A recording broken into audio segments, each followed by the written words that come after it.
listening to the Holy Bible 1-Year Challenge with Master Storyteller Michael Wood, featuring the easy-to-read version and used by permission from Bible League International. Enjoy the show! Hello everyone, welcome to day 76. We are continuing the book of Numbers. And the first section deals with jealous husbands, and we go through the process of figuring out if the wife cheated on him or not. And then we will get down to the business of being a priest, and more specifically, how to volunteer to be a Nazarite and what that means. Just to give you a hint, plan on growing your hair long and don't even think about drinking any wine. Stay with us to find out what this is all about. We are also continuing in the book of Luke, and here we see the birth of Jesus Christ, with the focus being more about the shepherds and the angels that come to them. We don't hear so much about the wise men and other circumstances we see in the other Gospels, which is why you have to look at all the Gospels to really be able to put together the entire picture of Jesus' birth and his life. And in a way, the shepherds represent the common people, the non-religious people. And remember, that is the target audience for Luke.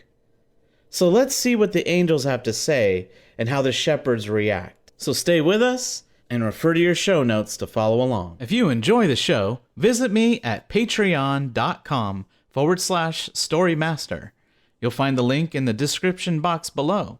By contributing as little as $1 per month, you will enable me to continue this ministry, and you'll get cool rewards too. Together, we're going to get through the Bible in 1 year. Let's get started. Numbers 5:11-31. Jealous husbands. Then the Lord said to Moses, "Tell the Israelites this, a man's wife might be unfaithful to him. She might have sexual relations with another man and hide this from her husband. And there might not be anyone to tell him that his wife committed this sin. Her husband might never know about the wrong thing she did, and she might not tell her husband about her sin." The following are more details from the Lord. But the husband might begin to think that his wife sinned against him, whether she has or not. He might become jealous. He might begin to believe that she is not pure and true to him.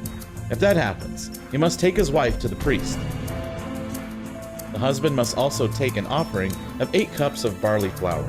He must not pour oil or incense on the barley flour. This barley flour is a grain offering to the Lord that is given because the husband is jealous. This offering will show that he thinks his wife has been unfaithful to him. The priest will take the woman before the Lord and make her stand there. Then he will take some special water and put it in a clay jar. He will put some dirt from the floor of the holy tent into the water. He will force the woman to stand before the Lord. Then he will loosen her hair and put the grain offering in her hand. This is the barley flour that her husband gave because he was jealous. At the same time, he will hold the clay jar of special water. This is the special water that can bring trouble to the woman. Then the priest will make the woman promise to tell the truth and say to her, "If you have not slept with another man, and if you have not sinned against your husband while you were married to him, then this water that causes trouble will not hurt you. But if you have sinned against your husband, if you had sexual relations with a man who was not your husband, then you are not pure. If that is true, you will have much trouble when you drink this special water. You will not be able to have any children. And if you are pregnant now, your baby will die. And the Lord will cause your people to speak evil of you and curse you."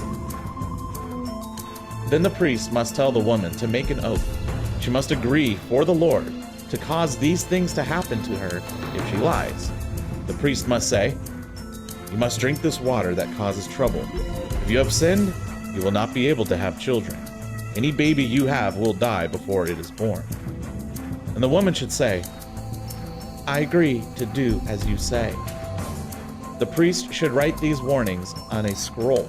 Then he should wash the words off into the water. Then the woman must drink the water that brings trouble. This water will enter her, and if she is guilty, it will cause her much suffering. Then the priest will take the grain offering from her, the offering for jealousy, and raise it before the Lord. Then he will carry it to the altar. The priest will fill his hands with some of the grain and put it on the altar and let it burn there. After that, he will tell the woman to drink the water. If the woman has sinned against her husband, the water will bring her trouble. The water will go into her body and cause her much suffering. Any baby that is in her will die before it is born, and she will never be able to have children. All the people will turn against her. But if the woman has not sinned against her husband, she is pure, the priest will say that she is not guilty. Then she will be normal and be able to have children. So this is the law about jealousy. This is what you should do when a woman sins against her husband while she is married to him. Or if the man becomes jealous and thinks his wife has sinned against him, this is what the man should do. The priest must tell her to stand before the Lord. Then the priest will do all these things. This is the law. The husband will not be guilty of doing anything wrong, but the woman will suffer if she has sinned. Number 6, 1 through 27. The Nazarites. The Lord said to Moses, Tell the Israelites this: if there are people, men or women, who want to make a vow dedicating themselves to the Lord as Nazarites for a time, this is what they must do. The following are further instructions from the Lord. They must stay away from wine or other strong drink. They must not drink vinegar that is made from wine or from other strong drink. They must not drink grape juice or eat grapes or raisins. During that special time of dedication, they must not eat anything that comes from grapes. They must not even eat the seeds or the skins from grapes. The whole time of their Nazarite vow, they must not cut their hair. They must be holy until this time of special dedication to the Lord is ended. They must let their hair grow long. If you have taken the Nazarite vow, you must not go near someone who is dying during that special time of dedication. You have given yourself fully to the Lord, so you must not let yourself become unclean like this, even for your own father or mother, brother or sister when they die. This is because you have the hair that you dedicated to God on your head. It is holy because you have given yourself fully to the Lord for the full time of that dedication. So if you are with someone when they suddenly die, you will be unclean. You will have to shave the hair from your head. You must do that on the seventh day of your purification ceremony when you are made clean. Then on the 8th day, you must bring 2 doves, or 2 young pigeons, and give them to the priest at the entrance of the meeting tent. Then the priest will offer 1 bird as a sin offering, and the other one as a burnt offering. The burnt offering will be a payment for the sin of touching a dead body during your special time of dedication. Then you must again promise to give the hair on your head as a gift to God. This means you must again give yourself to the Lord for another time of dedication. You must bring a 1-year-old male lamb to offer as a guilt offering. You must start over from the beginning with a new time of dedication because you touched a dead body during your first time of dedication. After their time of dedication is ended, Nazarites must go to the entrance of the meeting tent and give their offering to the Lord. Their offering must be a 1-year-old male lamb that has nothing wrong with it for a burnt offering, a 1-year-old female lamb that has nothing wrong with it for a sin offering, 1 ram that has nothing wrong with it for a fellowship offering, a basket of bread made without yeast, bread made with fine flour mixed with oil, and wafers with oil spread on top, and the grain offerings and drink offerings that are a part of these gifts. The priest will give these things to the Lord, and then the priest will make the sin offering and the burnt offering. He will give the basket of bread without yeast to the Lord. Then he will kill the ram as a fellowship offering to the Lord. He will give it to the Lord with the grain offering and the drink offering. The Nazarites must go to the entrance of the meeting tent. There they must shave off their hair that they grew as a dedication to the Lord. That hair will be put in the fire that is burning under the sacrifice of the fellowship offering. After the Nazarites have cut off their hair, the priest will give them a boiled shoulder from the ram and a large and a small cake from the basket. Both of these cakes are made without yeast. Then the priest will lift these things up to show that they were presented before the Lord. These things are holy and belong to the priest. Also, the ram's breast and thigh that were lifted up and presented belong to the priest. After that, the Nazarites can drink wine. These are the rules for those who decide to make the Nazarite vow. They must give all these gifts to the Lord, but they might be able to give much more.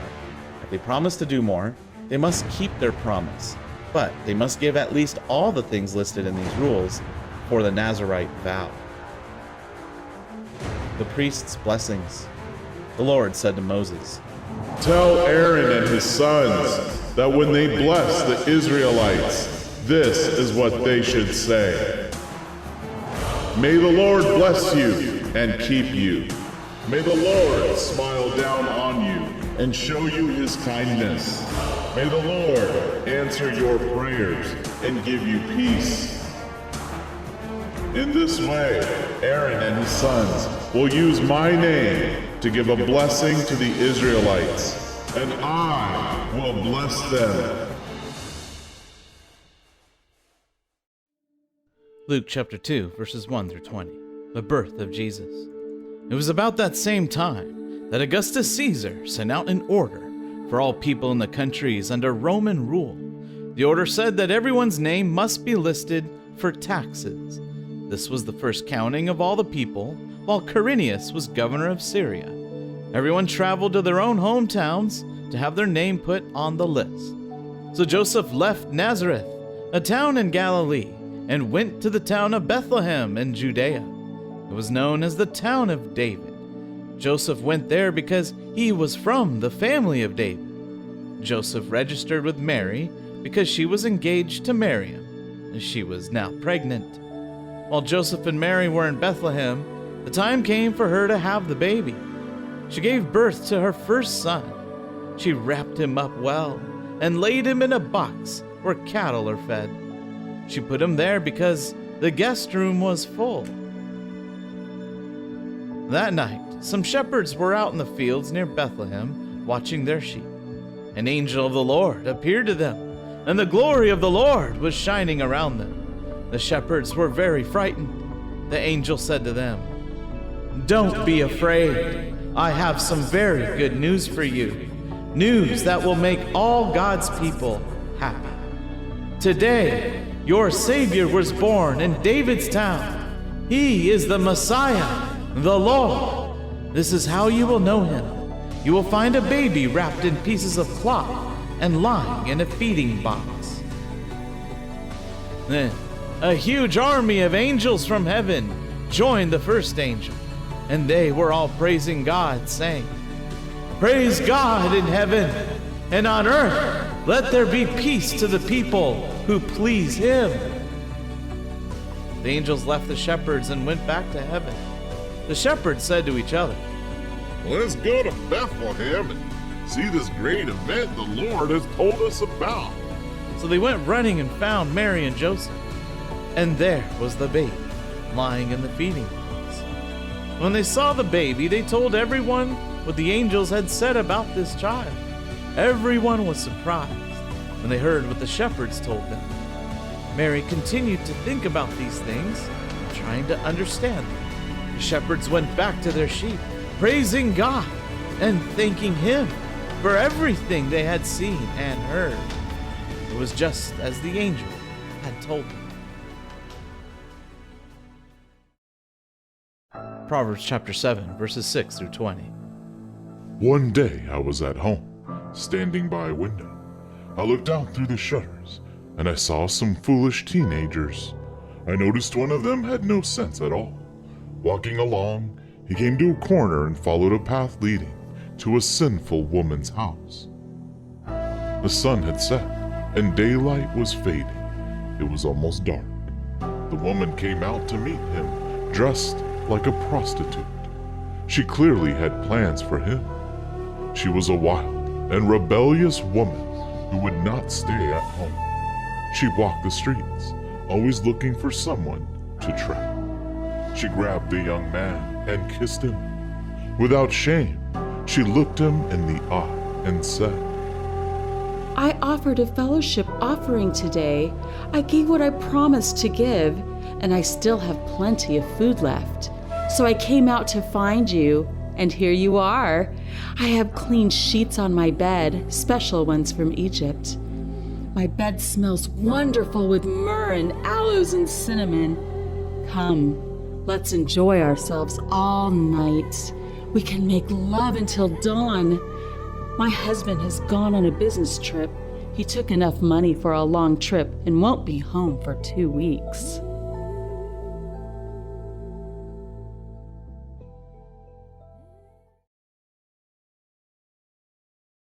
Thank you, everyone. That was day 76. Join us for day 77. We'll be going into chapter 7, where we see the dedication of the Holy Tent. And there's a record of each day and which leader brought gifts to the Lord. And there's an account of all the different gifts and all the different animals given for the burnt offering. And in the book of Luke, we hear more about 2 visitors who came to the baby Jesus. You may not have seen them in the Christmas play. You have Simeon, who was a man devoted to God from Jerusalem, and an 84-year-old woman, a prophet named Anna. We hope you enjoyed today's verses. Be sure to leave us a positive review and to share this podcast with your friends and family. Please join us for the next episode as we experience the Bible in 1 year.